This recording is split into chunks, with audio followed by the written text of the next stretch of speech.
standing still for 90 minutes is not a day's job. Because, I mean, just sitting down as a journalist, taking notes and doing reports and all of that for 90 minutes is easy. And when you see one giving an identity of African football through such sacrifice, it tells a lot of what an African man represents. And Morocco, Egypt, Senegal, South Africa, I mean, uh, all the nations that have been represented here, and the continent Cameroon tells the story of African talent through football identity.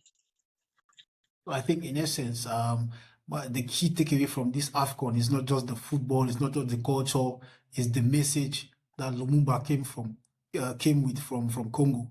Because I mean, I watched a game yesterday in the French Cup, and there was a guy who scored, and he did the celebration in honor of Lumumba from Congo. And I can also say that to anyone who has been watching the AFCON and had no idea who Lumumba was, now they know who Lumumba is, you know. And I also saw how devastated he was when Congo was knocked out of the AFCON. And just before we go ahead, I want to ask, what do you think, like, what makes AFCON unique? Because when you watch the Euros, I was here last year when the Euros were taking place in Germany. It was an amazing atmosphere, but I still think the AFCON atmosphere is way beyond imagination. And so what makes that atmosphere different, in your opinion, to the Euros, to the Copa America, to the Asian Cup? What makes AFCON different? AFCON, in its specialty, is not only about football. It's about culture. It's about identity of a people. And of course, right now, I, as a Cameroonian, at the AFCON, relate with several cultures. You know, when I see a Moroccan now, I am able to say shukran.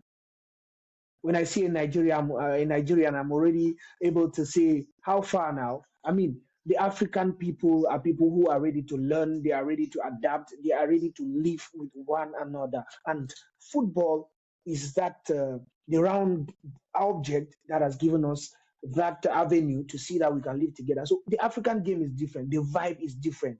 Seeing the South African players when they step down from their bus and they are getting into the stadium and they are singing their songs and glorious Zanzi culture, you feel like a South African.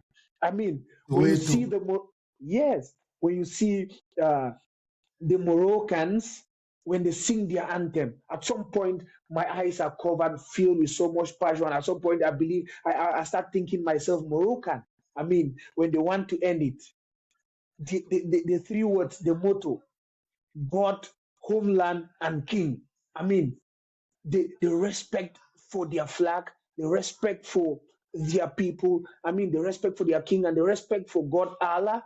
I mean, that is another way of Moroccans teaching us their own culture through football.